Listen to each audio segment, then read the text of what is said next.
Gaddafi nationalized key sectors of the oil resources and negotiated fairer prices within OPEC for oil-producing countries. He used the oil revenues to build schools, universities, hospitals, and much-needed infrastructure. Before Gaddafi, fewer than one-fifth of Libyans were literate, no access to education for the majority of people, and then after Gaddafi, free quality education system, including university, and the literacy rate rose to 83%. Libya has free healthcare. All people, including the rebels, have access to doctors, hospitals, clinics, and medicines free of charge. If a Libyan needs surgery that is unavailable in Libya, funding is provided for the surgery to be carried out overseas. Soon after the revolution, basic food items were subsidized and electricity was made available throughout the country. Huge irrigation projects were established in order to support a drive towards agriculture development and self-sufficiency in food production. Gaddafi initiated the construction of the Great Man-Made River, referred to in the Guinness Book of Records as a wonder of the modern world. This gigantic river has managed to turn the coastal desert green. In its early days, skeptics called it the Great Madman's River, a reference to the Libyan leader Muammar Gaddafi and its enormous expense, billions of dollars. Any Libyan who wanted to become a farmer was and still is given free use of land, a house, farm equipment, livestock, and seeds. Gaddafi vowed to house every Libyan, many of whom were still living in tents and houses made out of oil drums. He also vowed that his own parents, who lived in a tent, would not be housed until every Libyan was housed. His mother had only one complaint. Her son insists that they remain in their tent until every Libyan is properly housed. He fulfilled that promise, his own father dying before he had the opportunity to move him into a home. Large-scale housing construction took place right across the country, all Libyans being given a house or apartment to live in for free. Under the leadership of Gaddafi, Libya has attained the highest standard of living in Africa, rated on the UN's HDI ahead of Russia, Brazil, and Saudi Arabia. In 2007, in an article which appeared in the African Executive magazine, it was noted that Libya, unlike other oil-producing countries such as Nigeria, utilized the revenue from its oil to develop its country. Gaddafi believes that economic democracy can only be achieved when the GDP of a country benefits all of its citizens, and when the country's wealth is dispersed to every single citizen. Today, money from Libya's oil revenue is directly deposited into the bank account of every Libyan. Gaddafi is dedicated to the emancipation of Libyan women, encouraging them to participate in all aspects of political life.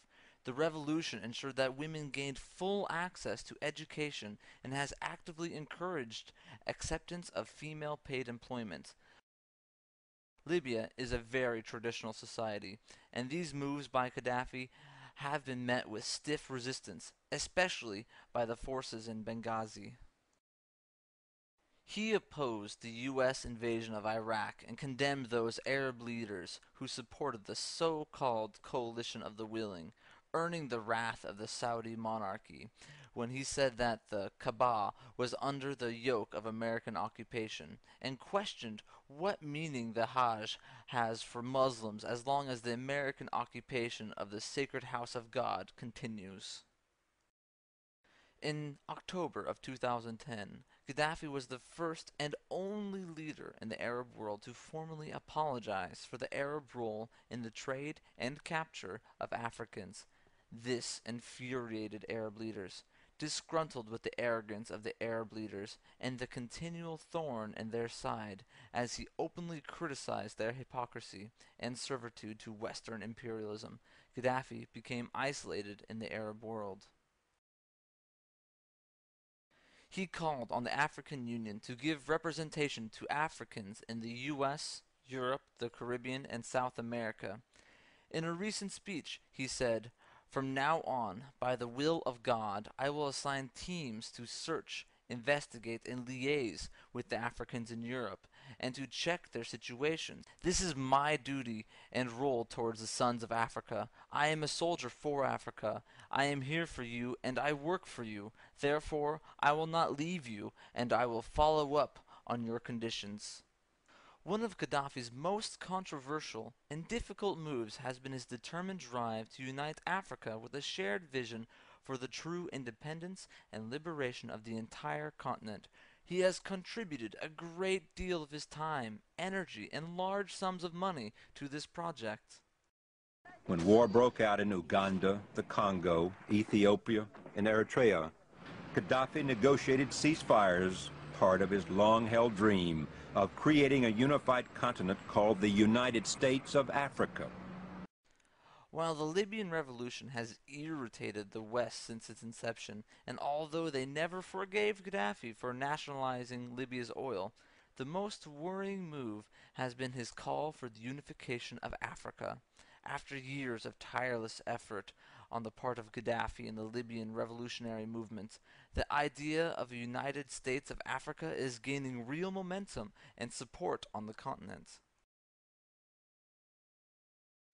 In 1982, the World Mathaba was established in Libya. Mathaba means a gathering place for people with a common purpose.